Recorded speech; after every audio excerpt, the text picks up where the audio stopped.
राष्ट्रवादी काँग्रेसचे वरिष्ठ नेते कॅबिनेट मंत्री धर्मराव बाबा आत्राम आपल्यासोबत आहे. बाबा, लोकसभेचं रणशिंग फुंकलं गेलेलं आहे.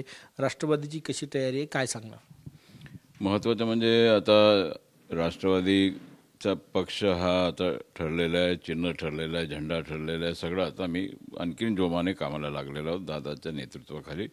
दादा वगैरे सगळे वरिष्ठ नेते सगळे बसणार आहेत आणि जे जागा आपण मागणी करत आहोत ते मागणी केल्या प्रमाणामध्ये आपण महायुतीचे अधिकचे अधिक सीटं निवडून आणायचं असं कामात लागलेलं आहोत. कधी बैठक आहे आणि सगळ्यात महत्त्वाचं महाराष्ट्रात किती जागा मागताय, विदर्भात किती जागा मागणार आहे लोकसभेच्या?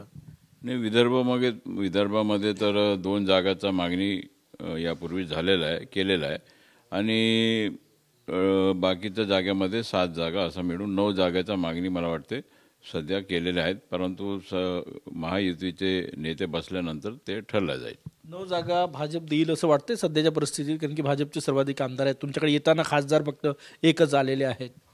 नाही, खासदार एक आपल्याकडे आला तरी निवडून आले 4, ते महत्त्वाचं आहे. तर 4 जागा तर हे निश्चित झालेलं आहे आणि त्या व्यतिरिक्त आपण इतर जागा मिळायला पाहिजे अशा प्रकारचं 5 जागा अधिकचे मागणी करायला बघत आहेत आणि त्या दृष्टिकोनातून अमरावतीचा जागासुद्धा आपलाच होता आणि त्या दृष्टिकोनातून ते म्हणजे 5 जागाचा पण धरला तरी बाकीचे 4 जागा अधिकचे मागणी पक्षातर्फे मागणी चालू आहे. त्या दृष्टिकोनातून निर्णय होईल.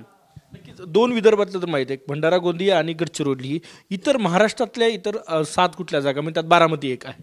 नाही, 4 जागा तर जे निवडून आले आपले तटकरे साहेबांचा आहे, आपलं बारामती आहे, मग शिरूर आहे आणि आणखीन एक असा 4 जागा आपले जे निवडून आले सातारा. तर असं प्रकारचं म्हणजे हे जे 4 ते तर आहेत ते 4 जागा आणि अधिकचे 5 जागा आपण मागत आहोत असं मिळून 9. पण त्याच्यामध्ये सेटलमेंट होईल, जे काय सेटलमेंट होईल महायुतीचे जे काही उमेदवार दिलं जातील ते निवडून आणायचं आमचं काम आहे.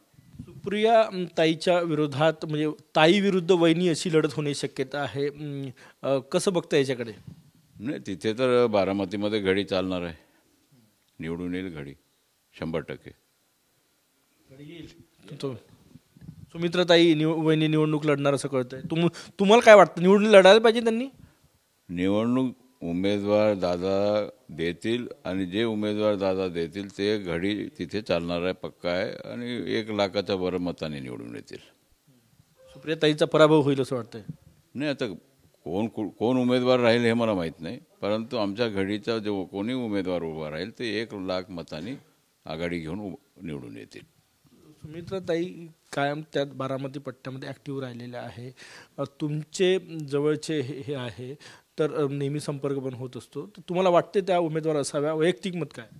नाही, ह्याच्यामध्ये मी काय मत देणार नाही, कारण की उमेदवारच निश्चित झाला नाही कोणाला आपण देत आहोत आणि जे काय महायुतीचे नेते ठरवतील, दादा ठरवतील NCPच्या दृष्टिकोनातून कोण उमेदवार असला पाहिजे.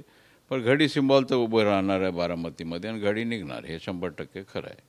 कायम शरद पवार गटाला विनंती करत आलेली आहे की त्यांनी आता अजितदादांना आशीर्वाद द्यावा. तुम्ही सुप्रियाताईला म्हणणार की आता पक्ष आला, घड्याळ आली तर तुम्ही पण दादासोबत येऊन जा?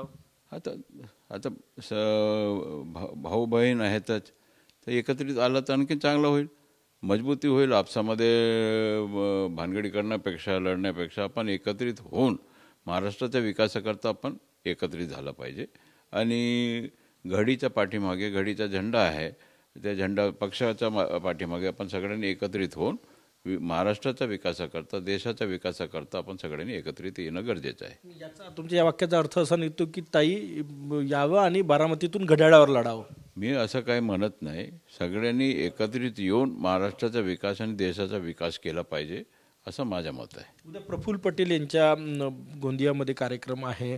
लोकसभा निवडणुकीची तयारी म्हणता येईल की त्यामध्ये मुख्यमंत्री येत आहे, त्यामध्ये उपमुख्यमंत्री देवेंद्र फडणवीस यांचासुद्धा सहभाग असणार त्या कार्यक्रमात?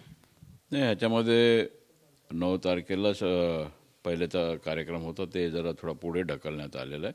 आता उद्या कार्यक्रम आहे, तिथे आपले उपराष्ट्रपती येणार आहेत, CM साहेब येणार आहेत, DCM साहेब येणार आहेत, अजितदादासुद्धा येण्याची शक्यता आहे आणि मुश्रीफ साहेब आहेत, त्यांचं डिपार्टमेंट आहे ते, त्याचं भूमिपूजन आहे आपलं मेडिकल कॉलेजचं आणि मी पालकमंत्री म्हणून मी सुद्धा तिथे राहणार आहो आणि हे सगळे आपण सगळे उपस्थित राहणार आहोत आणि हे शासकीय प्रोग्राम आहे.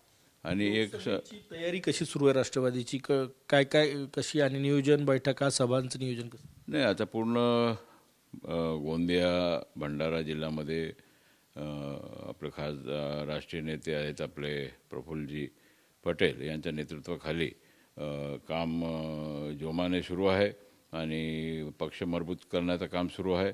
आणि त्या दृष्टिकोनातून आमगावसुद्धा गोंदिया जिल्ह्यामध्ये येते, तिथेसुद्धा पटेल साहेबाच्या माध्यमातून चांगलं काम तिथे सुरू आहे. आणि बाकीच्या जाग्यामध्ये आपण जे गडचिरोलीचा भाग आहे 3 जागा आणि चंद्रपूरचे 2 जागे, ह्याच्यामध्ये मी प्रत्यक्ष माझा 2 दौरे झालेले आहे, 2दा मी फिरलो आणि त्या दृष्टीने काम सुरू आहे NCPच्या दृष्टिकोनातून. आता बघू काय होते, महायुतीचा उमेदवार कसा ठरते. तुम्ही अजूनही, शेवटचा प्रश्न, तुम्ही अजूनही ठाम आहे की प्रफुल्ल पटेल यांनी भंडारा गोंदिया लढावून तुम्ही गडचिरोली लढणार आहे घड्याळकडून? नाही, मागणी आमचं झालेलं आहे की भंडारा गोंदियामध्ये प्रफुल्ल पटेल साहेब यांना तिकीट दिला पाहिजे असं लोकांचं मत आहे, पक्षाचं मत आहे.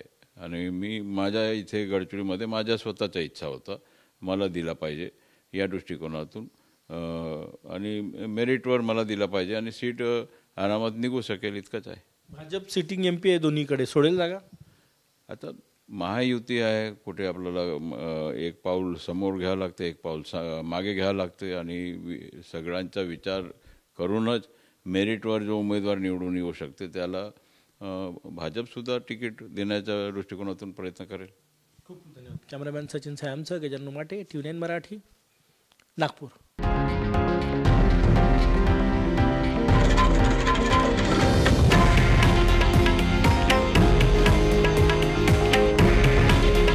हे आहे देशातील नंबर 1 न्यूज नेटवर्क आणि आपण पाहत आहात TV9 मराठी.